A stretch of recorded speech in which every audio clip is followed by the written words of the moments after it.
The great hall of the Galactic Council was silent. 12 species sat in their floating chairs, arranged in a circle that had not changed in 10,000 years. Light from distant stars filtered through the crystal dome above them, casting long shadows across the polished floor. In the center of the circle, a hologram flickered. It showed a planet burning. Cities crumbled under orbital bombardment. Ships fell from the sky like dead birds. There was dying, and everyone in this room could see it happening. "The Empire has begun its invasion," said the council speaker, a tall being made of living stone. His voice echoed through the chamber. "They have already taken 4 moons. The government requests immediate military assistance." Nobody moved. Nobody spoke. Captain stood at the back of the human delegation, watching the alien ambassadors.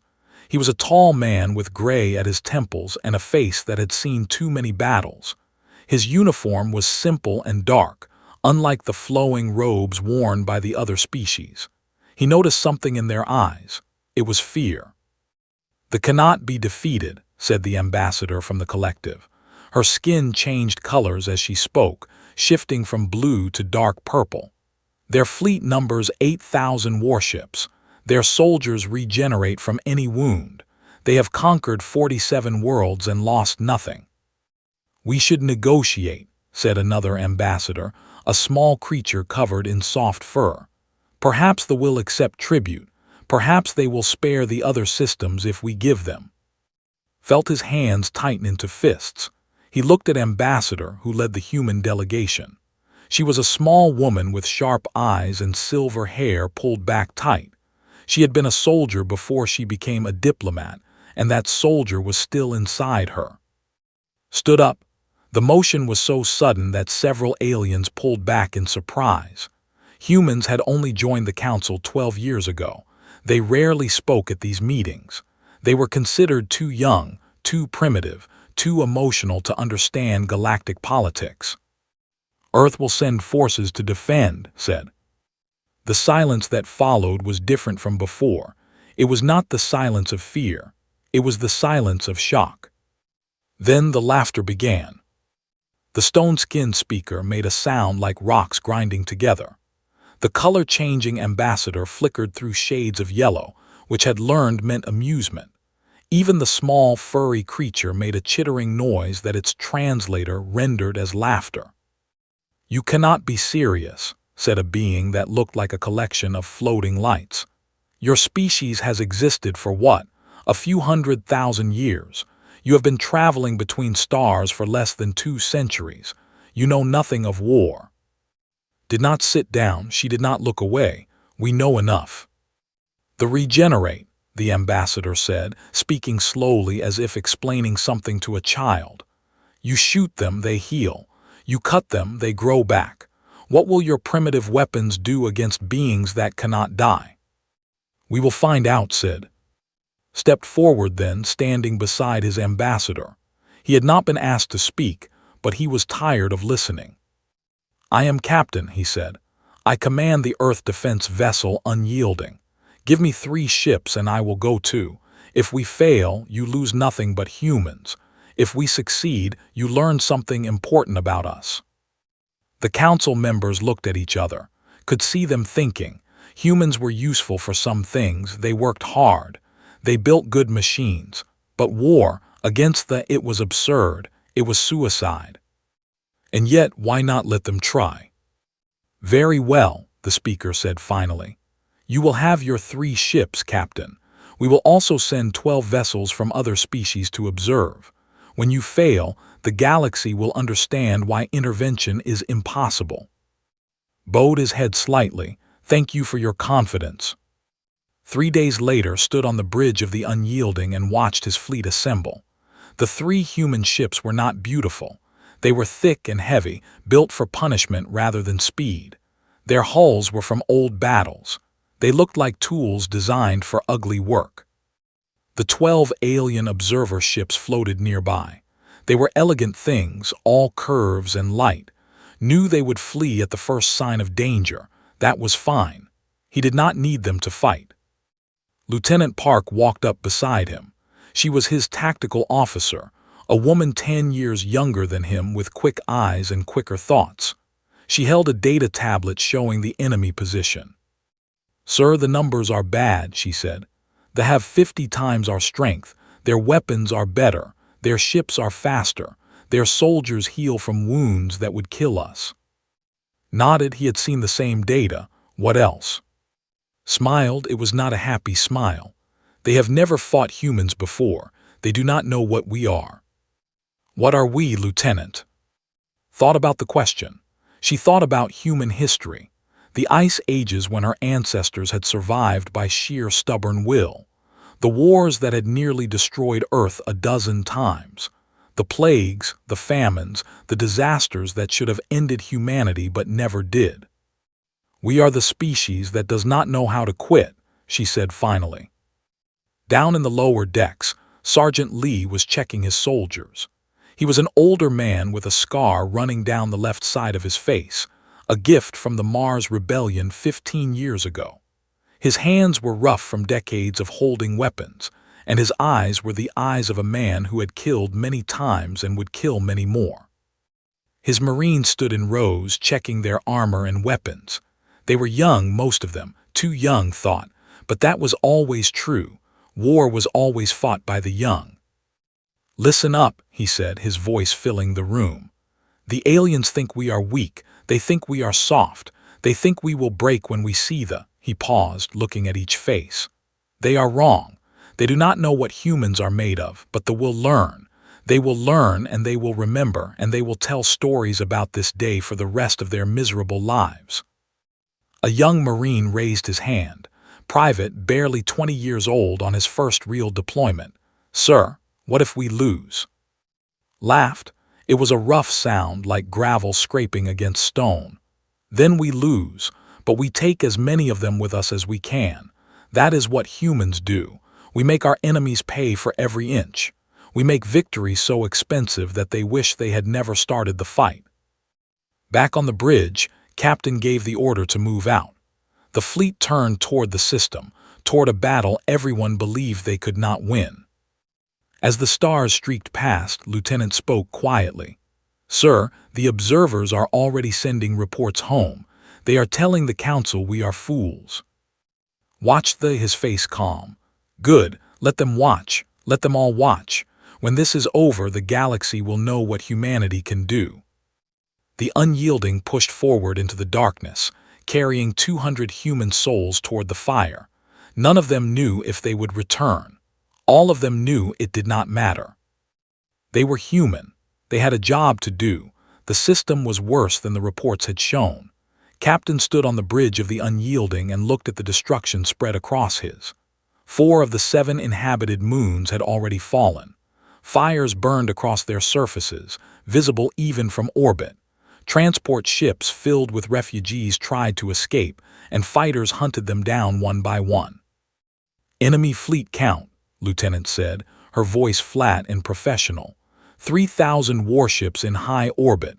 Another 2,000 spread across the system. Ground forces estimated at 500,000 soldiers. The alien observers began sending frantic messages immediately. The captain of the vessel, a creature named, appeared on the communication screen. His skin was cycling through shades of gray and white, colors of distress. "Captain, we must retreat at once. These numbers are impossible. We cannot help here. We can only die." Did not respond to the alien. Instead, he turned to his navigation officer. "Take us behind the largest moon. Use its magnetic field to hide our energy signature." "Sir, that will put us very close to enemy patrols," the officer said. "I know, do it."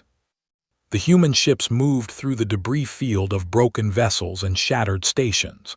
They slipped into the shadow of the moon called 7, hiding in its darkness like predators waiting in tall grass. The alien observer ships followed reluctantly, their captains protesting with every passing minute. Commander contacted from his destroyer, the Iron Will, was a broad man with a shaved head and hands that looked like they could crush stone. He had been a street fighter before joining the military, and some said He still solved problems with his fists when words failed. "Captain, my crew is ready. Just give us something to hit." Soon said, "We need to find their weakness first." Lieutenant had been studying the enemy for hours. Now she approached with something different in her eyes. It was not hope exactly, but it was close. "Sir, I found something. They rely heavily on communication networks to coordinate. They share information constantly between ships, between soldiers, between command posts. If they lose communication, they become confused." "Every army uses communication," said. "Yes, but they are different. They have been fighting the same way for thousands of years. They have never faced an enemy that could surprise them because they always know what their enemy is planning. They intercept transmissions. They track movements. They predict everything." "Understood, so we give them nothing to intercept." "Exactly. Complete communication blackout. No radio, no laser signals, no electronic messages of any kind. We go dark and we stay dark." The alien observers thought this was insane. Captain called again, his colors now a panicked mixture of orange and red. "You cannot fight without communication. No species in galactic history has ever attempted such a thing. You will be blind and scattered. You will kill each other by accident. This is suicide." Turned off the screen. Sergeant gathered his Marines in the drop bay. 300 soldiers stood before him, wearing black armor designed for operations in darkness. They carried weapons, of course, but they also carried knives, clubs, and tools for close combat. Had trained them for this. He had always believed that a real soldier should be able to kill with anything, or with nothing at all. "Listen carefully," said. "When we hit the ground, there will be no communication, no voice contact, no electronic signals. You will use hand signals. You will use your eyes. You will use your instincts. When you see you kill it. When you see a human, you help them. Simple." Private raised his hand. His face was pale, but his voice was steady. "Sir, how do we coordinate without communication?" Smiled his rough smile. "The same way our ancestors did for 100,000 years. We watch each other. We trust each other. We move like one animal with many parts." The drop began at midnight local time. The moon of 7 was dark. Its cities burned out and abandoned. They had established a command center in what had once been a university, a place of learning now turned into a fortress. 300 humans fell from the sky in pods designed to be invisible to sensors. They landed scattered across 5 kilometers of ruined cityscape, alone or in small groups, and then they began to move. They never saw them coming. Human soldiers crept through rubble and shadow, making no sound. They communicated with gestures that their ancestors had used in ancient forests, hunting animals that could kill them with a single blow. When one soldier spotted an enemy patrol, they signaled to the next, and the message passed through the darkness without a single electronic pulse. Medic Hansara moved with one of the forward teams. She was a small woman with gentle hands and cold eyes, a combination that had saved many lives over the years. She carried medical supplies and weapons in equal measure, ready to heal or kill as the situation demanded. The first died without making a sound. A human soldier dropped from a broken wall, wrapped an arm around the creature's throat, and drove a blade into the base of its skull. They could regenerate from most wounds, but not from a severed brain stem. It fell, and the soldier moved on to the next target. The killing spread through the night like fire through dry wood.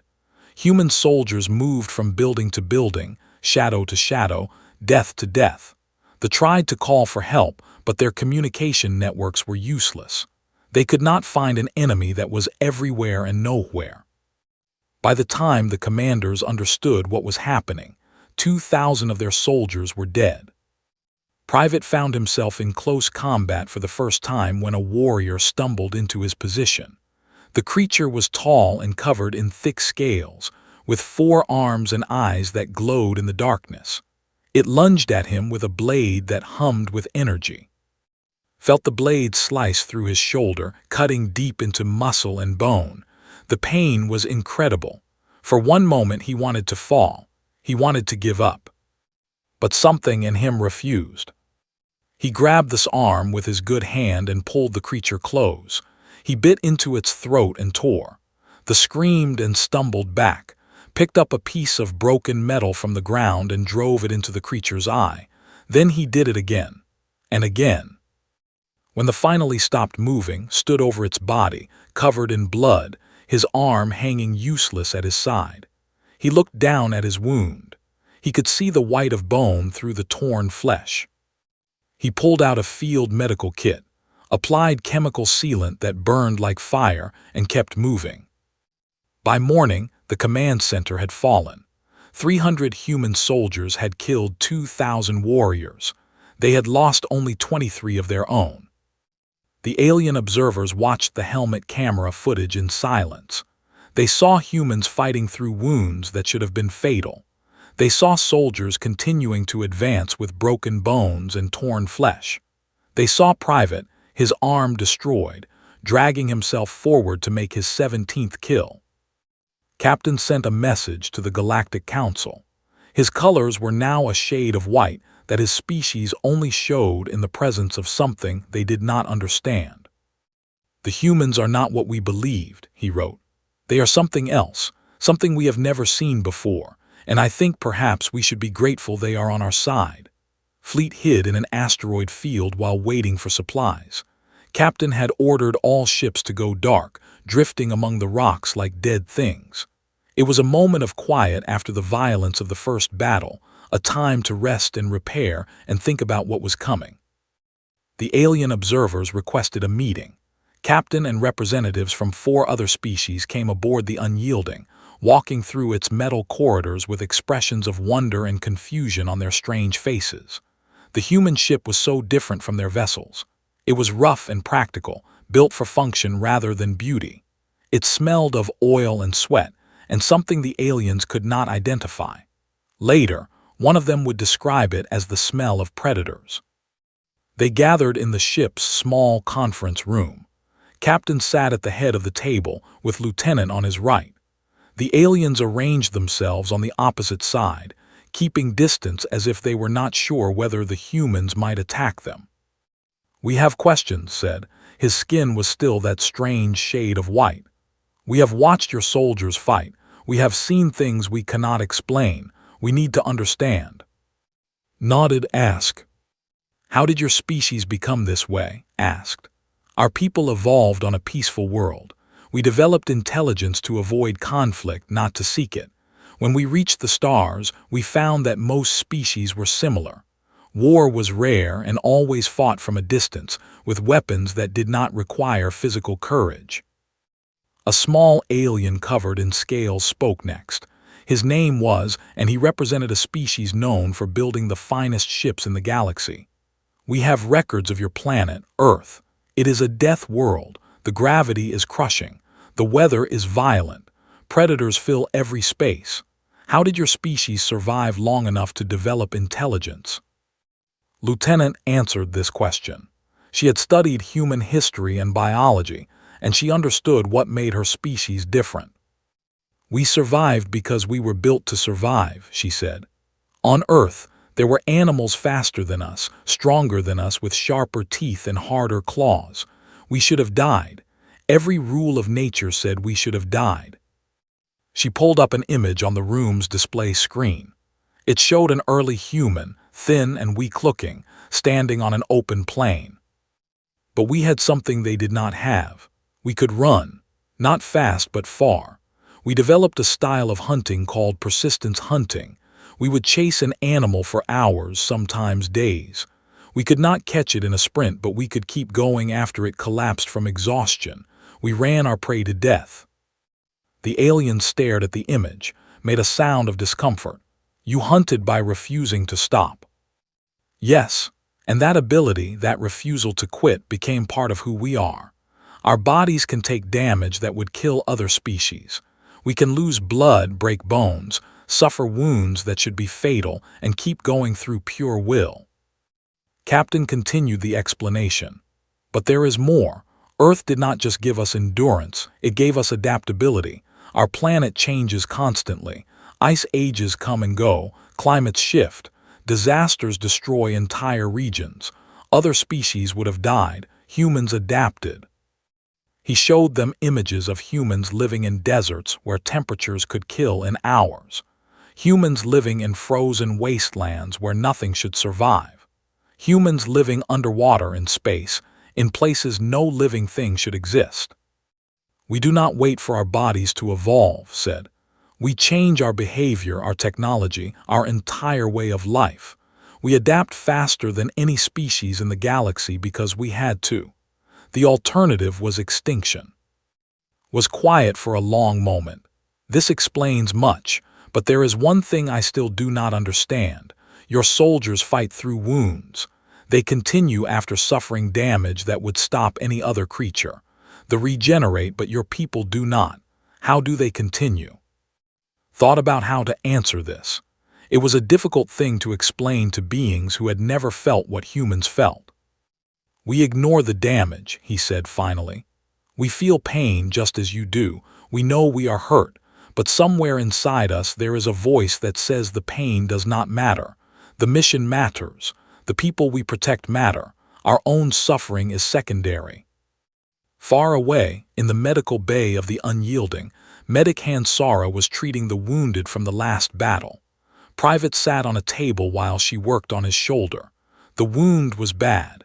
Any reasonable person would have been in bed for weeks, healing. You should not be awake, Sora said. I gave you enough painkillers to knock out a horse. Shrugged with his good shoulder. I have work to do. The sergeant needs every soldier. Sora shook her head, but she understood. She had seen this before many times. Humans could suppress pain through pure determination.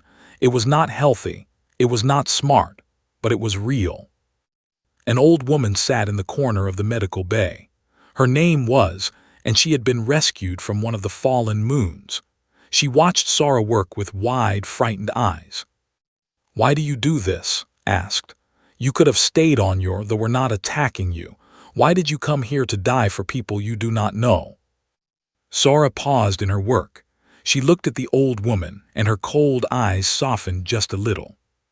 Because someone had to, she said. Because if we do not fight for others, who will? We are human. This is what we do. We see suffering and we try to stop it.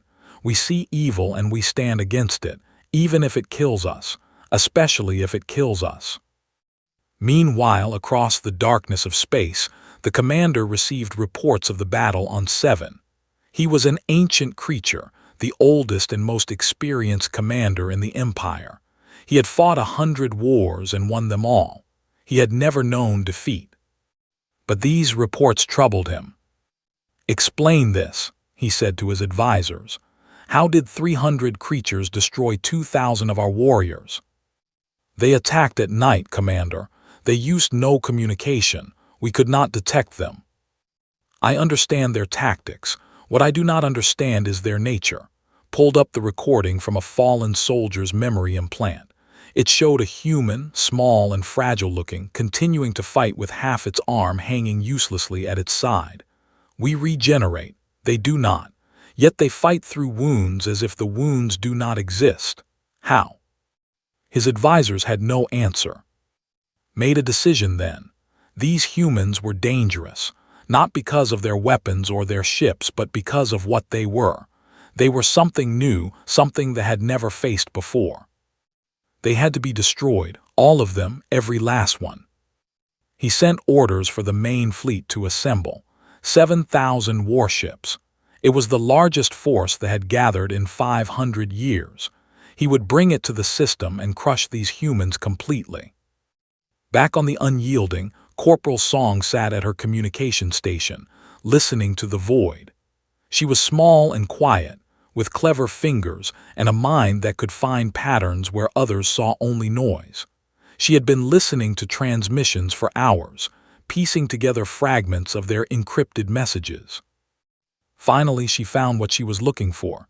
She ran to the bridge, her face pale. Captain, they are coming, the main fleet, 7,000 ships. The bridge went silent. Even Lieutenant, who always had something to say, could not speak.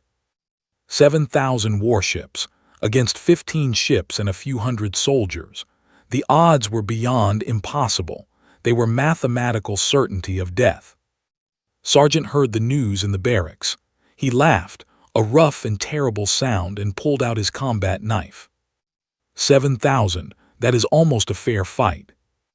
His soldiers looked at him like he was insane.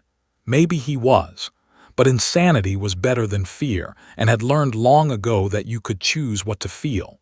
You could choose courage over terror, defiance over surrender. He looked at his soldiers, these young humans who had already proven themselves warriors. Listen to me. We are going to hurt them. Maybe we will die. Probably we will die. But they will remember us. The whole galaxy will remember what humans did here. In the darkness between stars, the fleet began to move. 7,000 ships, carrying millions of soldiers, coming to destroy a handful of humans who refused to know their place. They did not understand what they were facing. They would learn. The armada arrived like a cloud of darkness swallowing the stars. 7,000 warships spread across the void, their weapons powered and ready, their crews hungry for conquest. Commander stood on the bridge of his flagship, a massive vessel called the Eternal Victory, and looked at the tiny human fleet with something close to amusement. "They have not run," said one of his officers, surprised. "No," said, "they are either very brave or very stupid, perhaps both." He opened a channel to broadcast on all frequencies.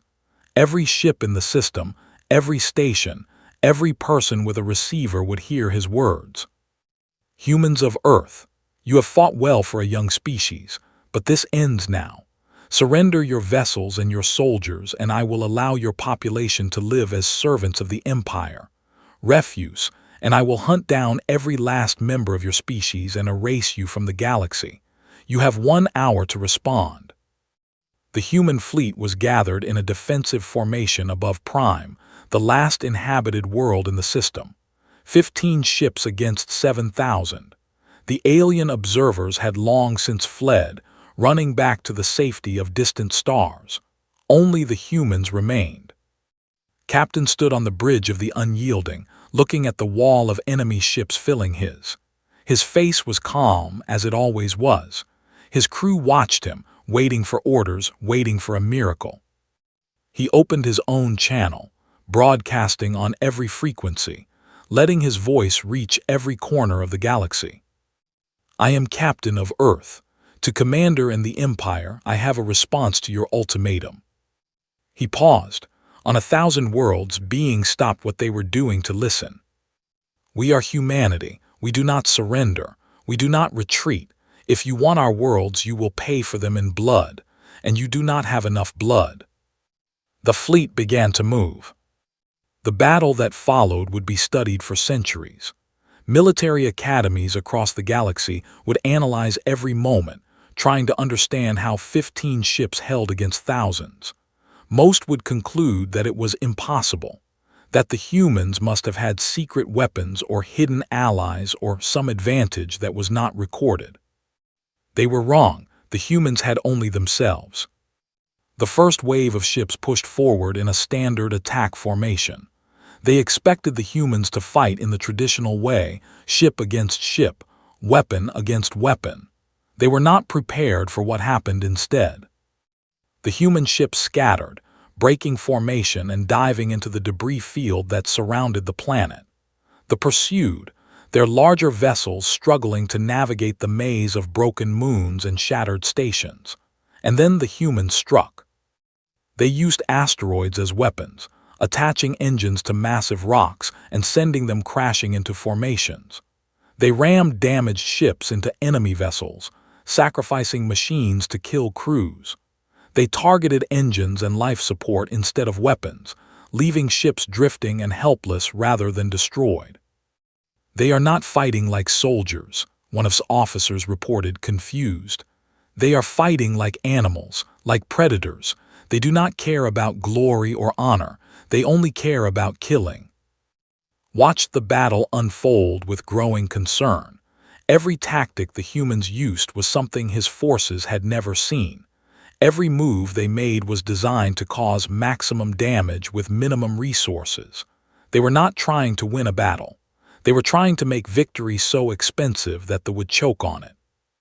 Commander's destroyer, the Iron Will, led the most aggressive attacks, was everywhere, his ship diving into enemy formations, releasing missiles at point-blank range, absorbing damage that would have destroyed any other vessel. Then a carrier caught the Iron Will in a crossfire. The destroyer took hit after hit, its armor melting, its systems failing one by one. Knew his ship was dying. He also knew what he could do with a dying ship. He ordered his crew to the escape pods. Most of them made it. Then he turned the Iron Will toward the command carrier, the second largest ship in their fleet, and pushed his engines to maximum. "This is Commander," he broadcast. "Tell Earth we did our duty. Tell them we did not break." The Iron Will struck the carrier at full speed. Both ships vanished in a ball of fire that could be seen across the system. 3,000 died in that moment, killed by one human who refused to surrender even in death. On the ground, the battle was even more desperate. Sergeant had been given an impossible task: hold the last evacuation point until the civilian transports could escape. He had 40 soldiers left. They had sent 1,000. The fighting started before dawn and continued through the morning. Soldiers fell back street by street, building by building, leaving bodies behind them. Human bodies, bodies. The ground ran with blood of two colors. Private fought with one arm strapped to his chest, the shoulder wound from the earlier battle still not healed. He used his rifle until it ran dry, then used it as a club. When the club broke, he picked up a blade and kept killing. A warrior caught him from behind, driving claws into his back. Turned, grabbed the creature's head with his good hand and slammed it into a wall until it stopped moving. Then he picked up 3 wounded soldiers and dragged them toward the transports, leaving a trail of his own blood behind him. "Keep moving," shouted over the chaos. "Do not stop, do not think, just move." A blade took his left eye. He tied a piece of cloth around his head and kept fighting. A plasma blast burned through his leg. He found a piece of metal to use as a crutch and kept fighting. His soldiers watched him, this broken man who refused to fall, and they found strength they did not know they had. The last transport lifted off just as they overwhelmed the final defensive position, and 7 surviving soldiers stood in a circle, surrounded by hundreds of enemy warriors. They were out of ammunition. They had nothing left but knives and fists and will. "It has been an honor," said to his soldiers. "The honor is ours," they replied. They charged. In space, Captain watched the battle reach its climax. His fleet was reduced to 7 ships. The Unyielding had taken so much damage that half the decks were open to vacuum. 200 of his crew were dead. Lieutenant had a piece of shrapnel embedded in her leg, but she refused to leave her station. "Captain," she said, "we have 12 minutes before they break through. What are your orders?" Looked at his remaining ships. 7 vessels, all damaged, all dying. He looked at the civilian transports escaping toward distant stars. He looked at the enemy fleet, still thousands strong, closing in for the kill. "All ships," he said, "form the last wall."